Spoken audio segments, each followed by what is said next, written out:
by India is extremely important regarding all these issues. And after our Action Summit 1 year ago, we follow up the conversation in order to have, to try to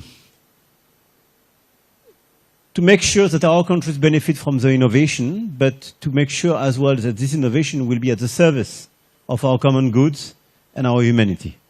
And I think it's as important as allowing the innovation to be part of our countries. I really believe that we have the same obsession both in India and in France, I would say, and in Europe, which is that we don't want to be dependent on a totally US or a totally Chinese model, but we really believe that we need a broader one, and we want to be part of the solutions, and we want to have players being part of the solutions.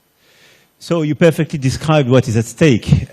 What we want to do is to make sure that we have the data centers and the computing capacities, that we train the talents in our countries, that we have all the capacities, and it's clearly about computing capacities, talents, and capital. Here are the three elements. And when I speak about computing capacities, it's about having affordable, or at least competitive, low-carbon energy in order to deliver this agenda. On this agenda, I really believe we have a lot of assets, and we are in the race. We are lagging behind both US and China, but we are in the race.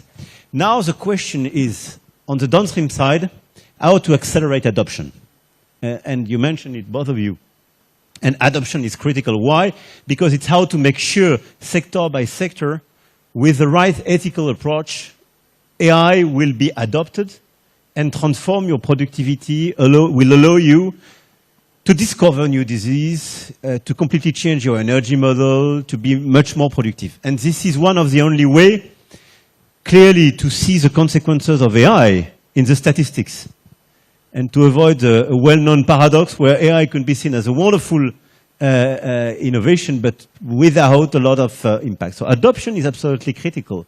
But when we speak about adoption, we speak about the speed, the depth of this adoption, but as well how the key players of each sector are familiar with AI in order to make it, to transform AI solutions and technological solutions at the service of their objective, and not something which will completely and just disrupt their approach. And this is exactly what we want to do, especially in the healthcare sector, and we will have the occasion a little bit later today to illustrate this transformation. It's true on space, it's true on energy, and so on. On the other side, you mentioned frugality. I think the way we want to be part of this race and this global competition is slightly different. When we speak about data, when we speak about energy, I think both India and France do consider that we can do it in a different way. The hyperscalers are organizing this approach. This is why when we speak about large language model, with Mistral AI, we adopted a much more frugal approach.